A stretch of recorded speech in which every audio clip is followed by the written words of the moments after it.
और यहीं से स्टोरी नेक्स्ट क्रेजी टर्न लेने वाली है। स्लैशर का हमला सबको हिला देता है, लेकिन नात्सुना पूरी तरह सुरक्षित रहती है। वो घबराए हुए भीड़ में इधर उधर देखती है और एक संदिग्ध आदमी पर नजर पड़ते ही उसके पीछे दौड़ पड़ती है।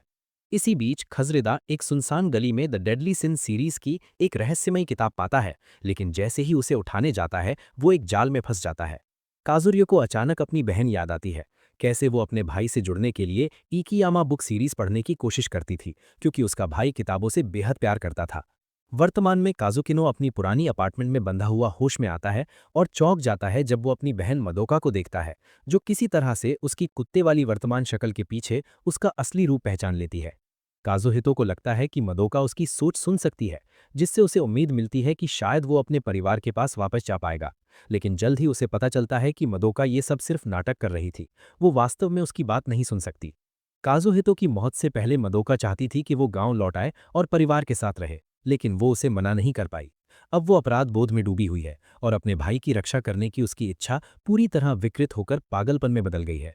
वो उसे हमेशा अपने साथ रखने की जिद में ऑलमोस्ट सनकी हो गई है। वो उसे रहने के लिए मजबूर करती है, खराब सी दिखने वाली बेहद तीखी चिली करी खिलाने की कोशिश करती है, और काजुहितो बमुश्किल उससे बचता है।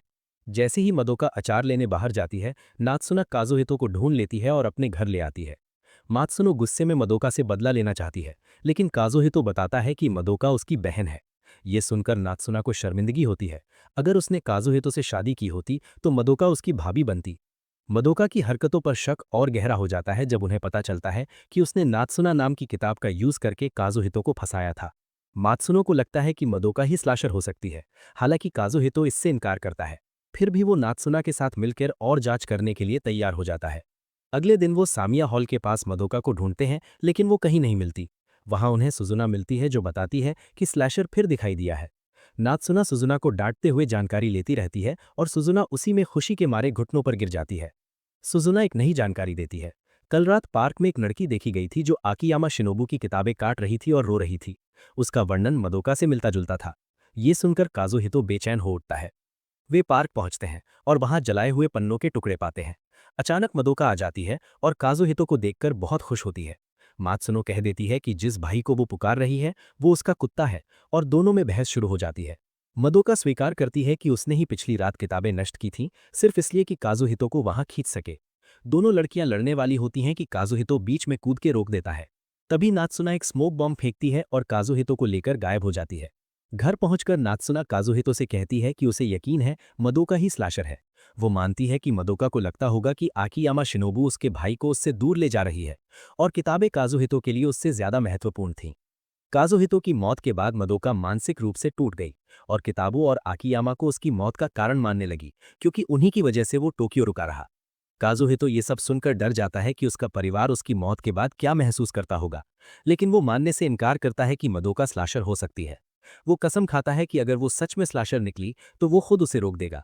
वो नात्सुना से मदद मांगता है और कहता है कि उसे उस पर भरोसा है। नात्सुना भी उसकी मदद करने का वादा करती है। अचानक मडोका खिड़की तोड़कर कमरे में घुसती है और काजुहितो को उठा लेती है।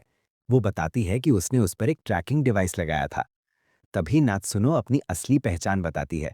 वो असल में आकियामा शिनोबू, वही लेखिका है जिससे मडोका नफरत करती है। नात्सुनो मडोका को बताती है कि वही वो इंसान है जिसकी जान बचाते हुए काजुहितो की मौत हुई थी।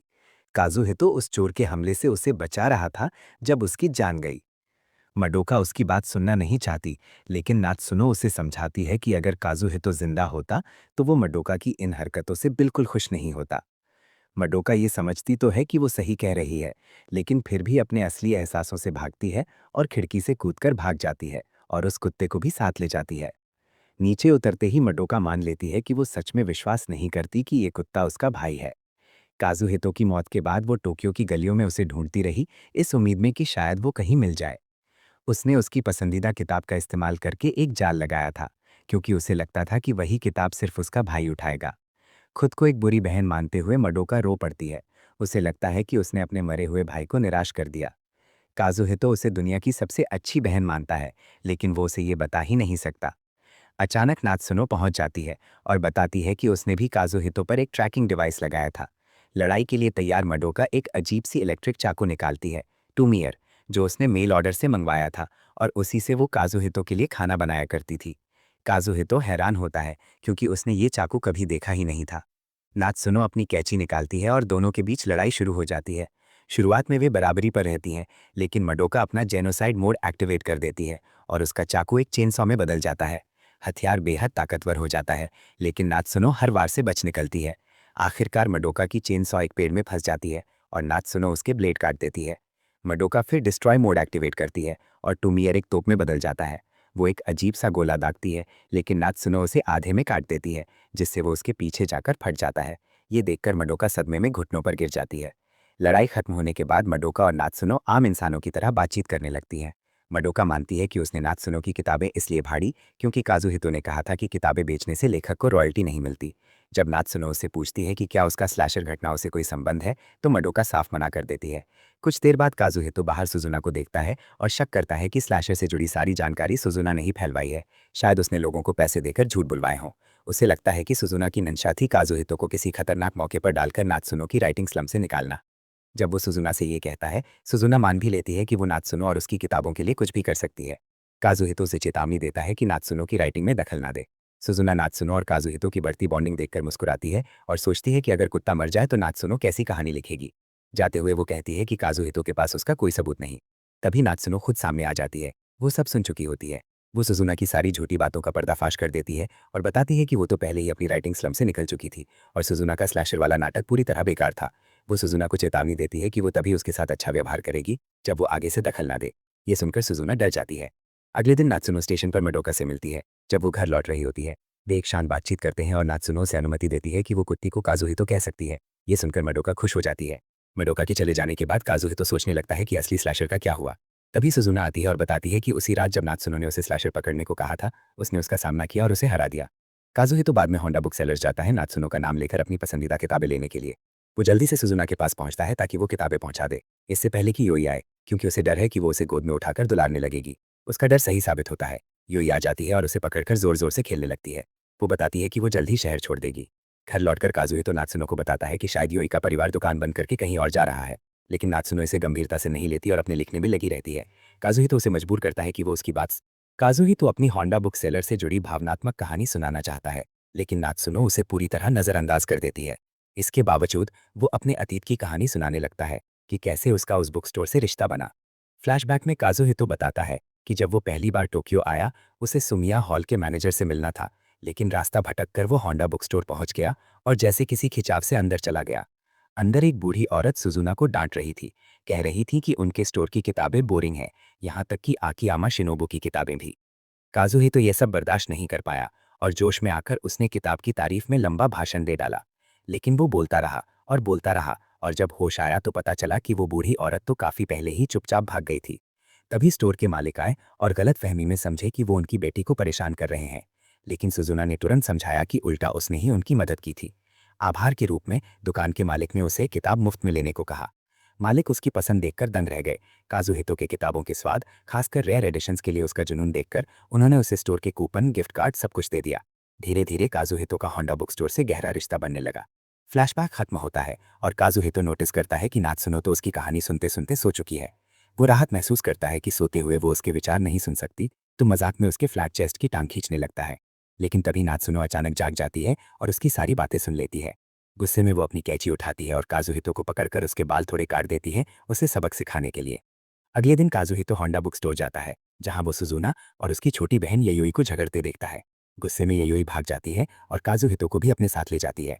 दोनों एक खेल मैदान में पहुंचते हैं, जहां ययोई खुलकर अपनी चिंता बताती है कि स्टोर जल्द बंद होने वाला है। उसे डर है कि अगर बुक स्टोर बंद हुआ तो उसका परिवार भी टूट जाएगा।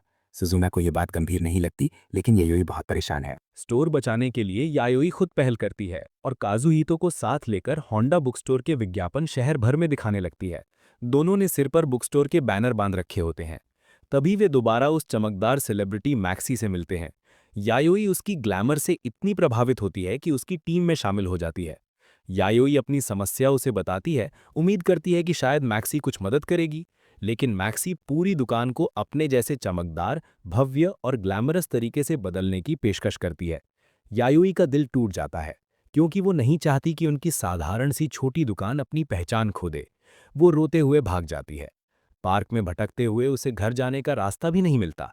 काजुहितो उसे घर पहुंचाना चाहता है, लेकिन वो उसकी बात समझ नहीं सकती। वो रोने लगती है, स्टोर, परिवार और बहन को लेकर चिंतित। काजुहितो उसे दिलासा देने की कोशिश करता है, लेकिन बोल ना पाने के कारण कुछ कर नहीं पाता।